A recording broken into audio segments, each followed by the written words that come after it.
പ്രതി എന്ന് പറഞ്ഞാൽ അദ്ദേഹം കൊലപാതകം ചെയ്തിട്ട് ബലാത്സംഗം ചെയ്തിട്ടില്ല, അദ്ദേഹം അങ്ങനെ ഒന്നും ചെയ്തിട്ടില്ല. അപ്പൊ അതിൽ നമ്മൾ അങ്ങനെ പറയേണ്ട കാര്യമില്ല. അദ്ദേഹം തെറ്റ് ചെയ്തിട്ടില്ല. അദ്ദേഹം പറയുന്നു ഞങ്ങളും തന്നെ പറഞ്ഞു തെറ്റ് ചെയ്തിട്ടില്ല.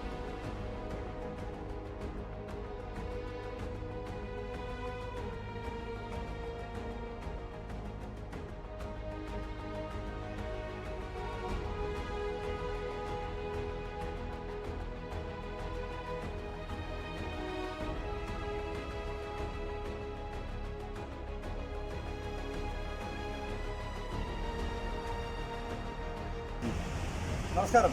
നമ്മൾ ഇന്നത്തെ ദിവസം കോച്ചയ്ക്ക് ജാമ്യം കിട്ടിയതിൻ്റെ സന്തോഷം പടക്കം പൊട്ടിച്ച് ആഘോഷിക്കുകയാണ്.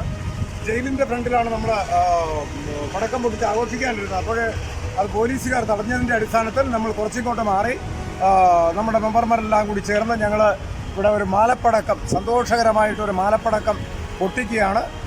നിങ്ങളുടെ എല്ലാവരുടെയും കോച്ചെ ഫാൻസും ഏതൊരു പുരുഷനും നീതി കിട്ടാത്ത പുരുഷൻ്റെ കൂടെ ഓൾ കേരള മെൻസ് അസോസിയേഷൻ ഉണ്ട് എന്നുള്ള ഒരു ഉറപ്പോട് കൂടിയിട്ട് നമ്മളിതാ അദ്ദേഹത്തിൻ്റെ സന്തോഷം പങ്കുവയ്ക്കുകയാണ്.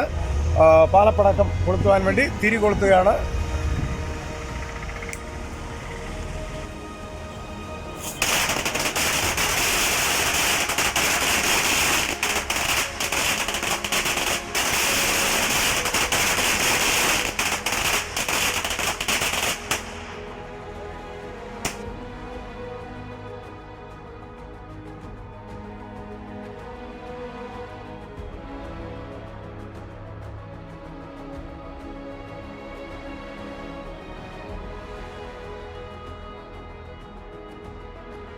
കിട്ടുന്നതല്ലേ. അത് മാത്രമല്ല, ഇവിടെ ബലാത്സംഗ ഹേമ കമ്മിറ്റി റിപ്പോർട്ടൊക്കെ ഇറങ്ങിയപ്പോൾ ബലാത്സംഗ കേസിലെ പ്രതികളുണ്ടല്ലോ, അപ്പോൾ പ്രതികളെന്ന് ആരോപിക്കപ്പെടുന്നവര് അവർക്ക് ജാമ്യം എടുക്കാനുള്ള സമയം കൊടുത്തു. 1, 2, 3 ആഴ്ച അല്ലെങ്കിൽ 1 മാസം വരെയൊക്കെയാണ് സമയം കൊടുത്തത്.